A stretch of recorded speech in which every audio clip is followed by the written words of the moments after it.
Okay. Aloha mai kako. What is up, beautiful people? Welcome to my channel if you are new here, or welcome back if you've already subscribed. My name is Hoohoku, and right now I really put myself on the spot because as I sat down to clear this space, I just decided to go ahead and press record since my phone was already in place. But I'm not fully prepared, so I'm going to take a minute to just do what it is that I do to prep before a reading. This is just the time to align with divine, connect with self, to thin out or erase the veil between the physical, the earthly, and the heavenly or the universal, the spiritual. First of all, let me see. I'm going to go ahead and feel like that throat chakra needs to open up. There's a little bit of hesitation, uncertainty in your voice. Or I'm also feeling like I'm feeling the energies of an ancestor coming through, kupuna, coming through to essentially help guide you. And sometimes, when we talk to our kupuna, our elders, they kind of have unsteady or shaky voices. And they talk slow, but in doing so, it makes you kind of listen a little bit more intently. It makes you quiet what you're doing to hear what it is that they have to say. So let me just kind of clear out this space. All right, I had to grab a incense holder. So I'm going to put that over there safely. All right, so I'm just, look at this card that came up. Kawai'a kapililiko. This is the reflection. This is doing the shadow work. This is looking within who you are, looking at the womb space, healing our divine feminine. Okay, I'm just going to jump into this deck and see what divine wants to deliver to us. These cards are more Hawai'i based with mo'olelo and, olelo Hawai'i words, language spoken on the cards. But I like drawing a more specific read from this because it's so specifically insightful, if that makes sense. Like if you need this information, it will find you. So let's see what is going on with collective energy today and why we're just so in need to make the point, or to, when I say that, I'm thinking like shooting baskets, making the points, like smooth like butter is what I'm hearing. This is weird. It's just time to put your foot forward, understand that you are being guided. The right ho'ailona or the right signs, symbolism, synchronicities will come about. Like when 4:14 on the clock. It'll obviously change when I edit and possibly speed this up a little bit so it's not so drawn out and long. But yeah, before I started this video, immediately when I looked at my phone before sitting down, it said 11:11. So portal spaces, opening up the gates. We are on the other side of the birth canal, or at least our head is out. This is August 9th. This is the day after the Lionsgate portal. We are also, heavily influenced by that 2-2-22 and the 2-22-22 portals. I mean, this is the ride. This is the labor. This is the delivery. And we are head out, at least. We understand that we need to make it to the other side. All right, so let's see. What truth needs to be seen, spoken, and shared with the collective in this moment? Insight. Ooh, we got a couple cards. We have Va'a, but it came in reverse. Wa'a or Va'a means canoe.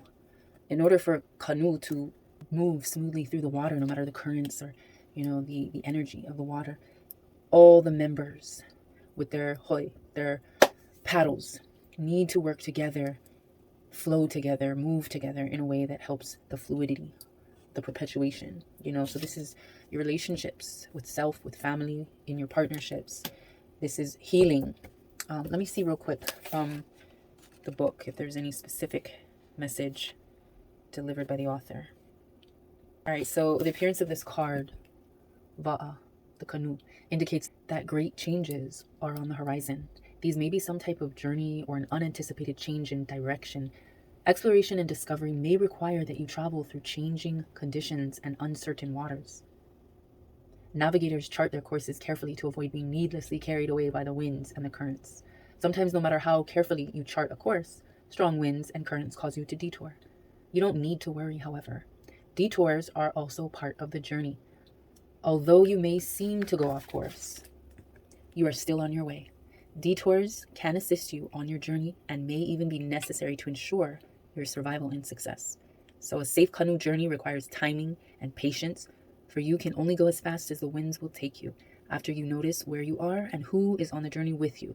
Sometimes there is nothing you can do but focus on the direction you wish to go next. Chart your course and allow the winds to carry you. I had to read that specifically, I guess, because it was needed to be spoken as such.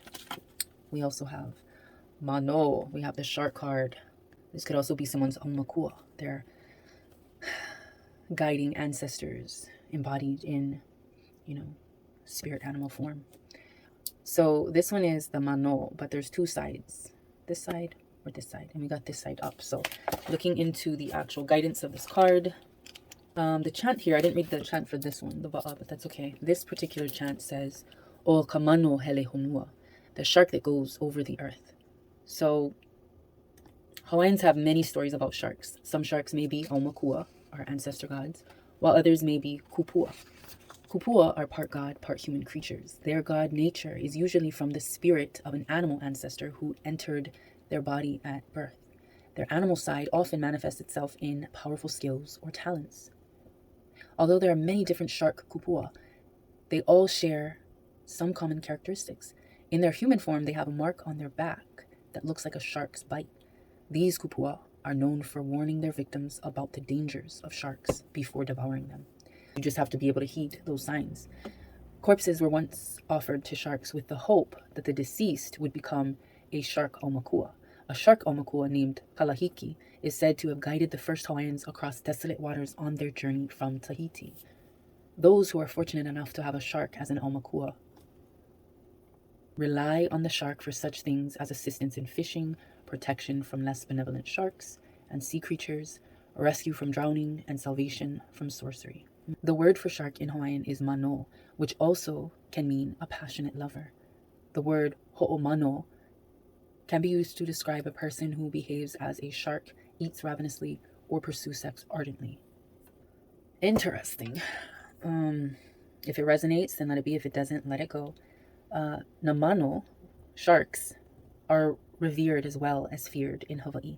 Whether they will be friend or foe depends on circumstance and the forces of nature.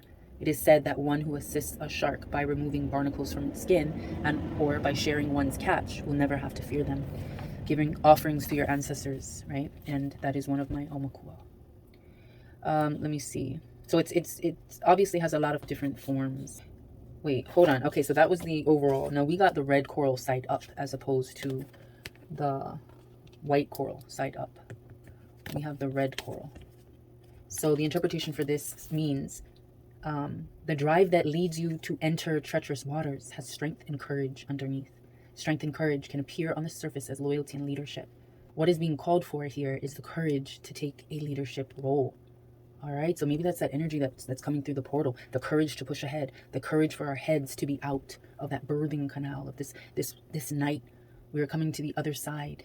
We were born and navigated our way through darkness into the new dawning, a new chapter. And this red coral side is saying have strength and courage to enter the treacherous waters, to enter this darkness, to navigate yourself to a place of leadership and loyalty. To be a leader does not mean that you never make mistakes or are free from fear. Leadership requires that you are able to make mistakes and that you have the courage to admit when you do. Leaders must have the strength and courage to forgive not only others, but also themselves for any mistake they make as they travel in uncharted waters. Such tolerance enables a leader to guide and protect. Although the waters through which you travel may appear desolate or dangerous, Mano appears to remind you that you are guided and protected through the motherfucking waters as you navigate. You have to work with yourself. You have to be forgiving with yourself and others as you row this canoe, as you paddle this canoe through treacherous waters. The shark leads the way. Okay. We also have Papa and Wakea. This card is about the middle ground between earthly realms, Mother Earth, and heavenly spiritual realms, Sky Father. Wakea is Sky Father. Papa is Mother Earth. They came together, our ancestry, our roots, our culture. We are the middle ground as humans in this physical world. There are some of us who hold the origins and the beginnings. We are both human and gods merged as one. We come from the energy, the essence of divine, born in his image. I don't want to go too far in that direction, but let me give you the Ike from this particular author about this card. So this is card number 38. Let's see. Let me try to skim through this so it's not too long, but so again, this is Earth Mother and Sky Father, Papa and Wakea. This is about struggle and wholeness. The chant for this card is Eola Au, meaning grant me life. From Papa and Wakea, Earth Mother and Sky Father, the Hawaiian Islands were born. From their human offspring came the taro plant. This explains the familial relationship the Hawaiian people have with their lands and taro. Wakea is the male god of light and of the heavens. He opens the door of the sun. Papa is the female goddess of earth and the underworld. She is the mother of all. When Papa and Wakea mated, their union combined the heavenly aspect of Wakea, Sky Father, with the earthly aspects of Papa, Earth Mother, to produce a daughter. They named her Hoohoku Kalani, the heavenly one who made the stars. Hoohoku for short. Stars, like the ali'i or royalty with which they are associated, contain both a heavenly nature and an earthly nature.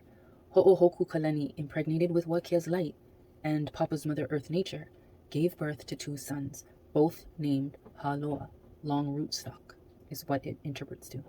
The first grew into a taro root, so they had this child first. The second became the ancestor of all human beings. And kind of like how the traditional Christian Bible would say Adam was the first man, yeah? But, alright, it said, Papa, the wife of Wakea, bears a daughter, Hoohoku Kalani, who grows to be a beautiful girl. Wakea desires her, but finds no way to gratify his desire without arousing Papa's jealousy. His kahuna, Komoava, suggests that he arrange kapu, or restricted nights, when husband and wife shall separate. Papa is suspicious and consents to the kapu. On the second of the kapu nights, when he takes Hoohoku, he unluckily oversleeps. Papa discovers the trick. Wakea and Papa separate, one spitting in the other's face. So that was taken from an excerpt about the creation story. Alright, so without going into all of that, it's just basically the union between Papa and Wakea created a daughter, the heavenly one who made the stars, Hoohoku Kalani, and Wakea, Sky Father, impregnates Hoohoku Kalani, and she bears 2 children. So the first child is born deformed in the form of a rootstock and is thrown away at the east corner of the house, which there's variations on the mo'olelo or the story. It says a taro plant grows in this spot. So when a second child of this union is born, Wakea names his child Haloa, long stalk, after its deformed sibling. But I heard they buried, they mourned for this child, but they buried it in the earth. And from there, it became a taro plant. And then they had a second child whom they named Haloa as well. And that was like the ancestor to man. Essentially, like how the Christian Bible says Adam is the first man. Hawaiian mo'olelo states Haloa. We come from Haloa. So, let me see. The story of Papa and Wakea has been described as a mythical conception of a dark, formless spirit world presided over by the female element, and a world of form born out of the spirit world and to which it again returns, made visible and active in this human life as the impregnating male element. The struggle between Papa and Wakea may be related to the struggle between an old and new order of Hawaiian gods and social relations. So overall, this particular card speaks about the importance of examining and accepting the contradictions in your inner and outer world. Each aspect contributes to the whole, as the various aspects of a struggle are articulated, expressed, acknowledged, and accepted. New life emerges. New life, new earthly, divine energy is birthed. We're going through these portal spaces. We're being challenged, but we're being guided with mano, with our Omakua. More life, more ike, more wisdom, more heavenly vibes and energies is being birthed from within towards the out. And then we have the Hulu card. This is feathers, but this is a card representing illusion. Now, if you look at it, you see that foot. It's like we're traveling, we're grounding, we're earthing ourselves by being out in nature, and we're allowing the senses to take over and absorb the beauty of nature and its divine frequencies, which help elevate our own.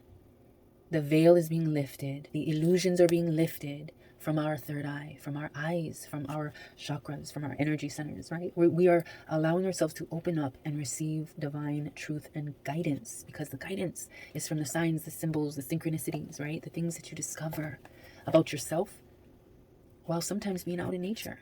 Being connected to nature is being connected to divine, because it was created by divine, as were we. We are the earthly realm. So it's stepping through and stepping beyond your past. It's being guided as to what step, what purpose, what position is meant for us next. We are able to have the right footing and go the right way because we are being led. We see the little cookie crumbs leading us towards a divine heavenly understanding. Let me just read real quick from this one. I won't read the whole thing, but it's pretty interesting with the Hulu card. Hulu, the chant is Ahenani ke au ne, behold this lovely world. So yeah, this was in regards to a chant about Maui, the god Maui, and him being the only one to be able to see and hear.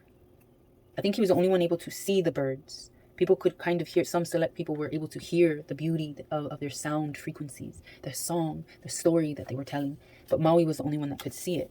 And he longed for others to enjoy, because I think they doubted it said he wanted nothing.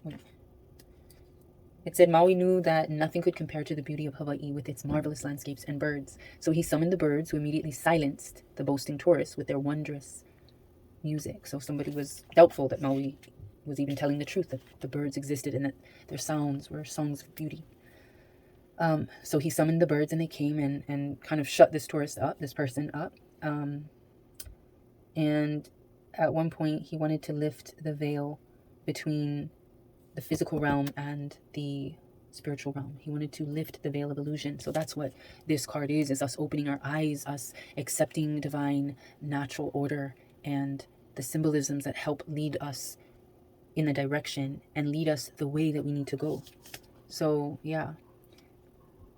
The feather also reminds you, or hulu also reminds you, that the division between the material and the spiritual world is an illusion. There is no division. We're all intertwined and intermingled. Some of us cannot see the other side, though. We cannot see the birds like how Maui did. I mean, why do you think there's so much paranormal activity and shit? Like these things, if most people will doubt it, but it's like because they want to be closed off. They want the door to shut to the understanding that there are entities right in front of us, right beyond us, right through us.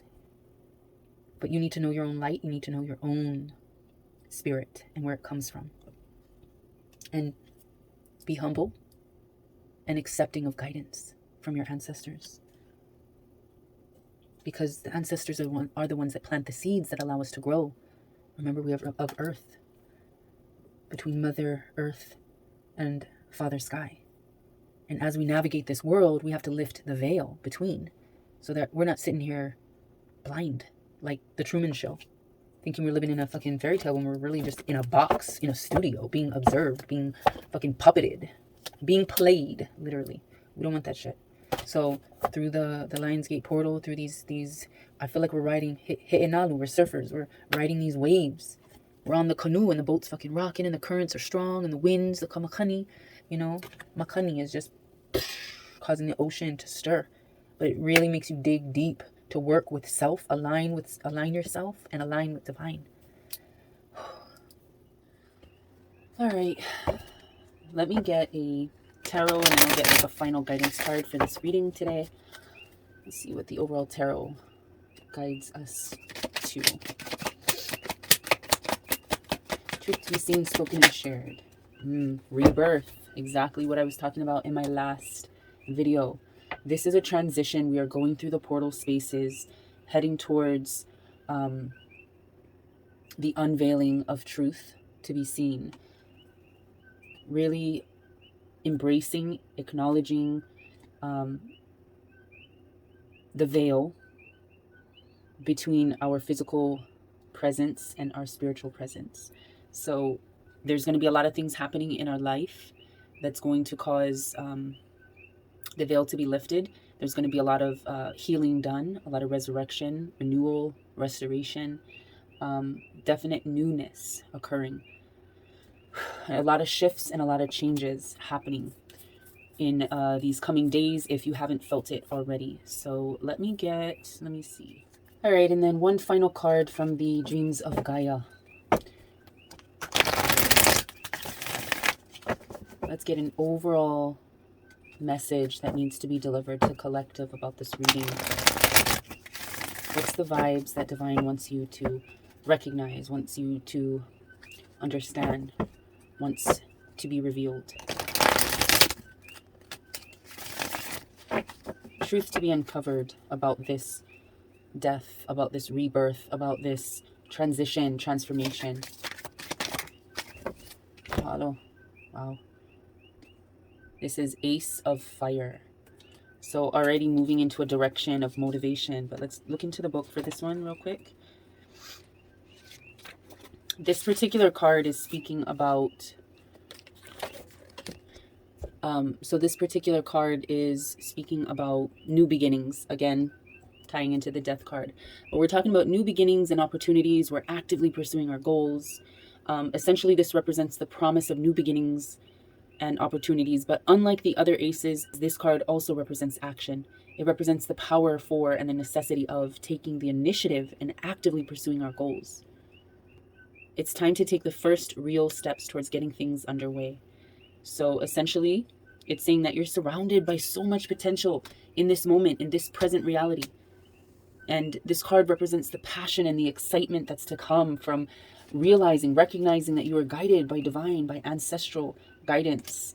You know, as you chart these courses of action, as you traverse these new waters, as you plant these new seeds of truth, the veil is going to be thinned, it's going to be lifted. You will be able to see clearly through the portal spaces, through the transition, through the transformation into something new. You're going to be able to move beyond where you've been so far. You know, this is a time that is full of energy and life. So take advantage of this moment and the power that it brings. And that is the message for today. So hopefully you guys resonated with this message. If you did, don't forget to give this video a thumbs up. Also go ahead and subscribe to the channel if you haven't already. Hit that bell notification if you want to be notified of any future videos. I don't have a set schedule, so that does help keep you alerted to any new uploads. But yeah, other than that, I trust you guys have a beautiful, abundant, blessed day full of love, life, courage, strength, compassion, wellness, health, healing. And I will see you in my next video. Love, light, and always aloha.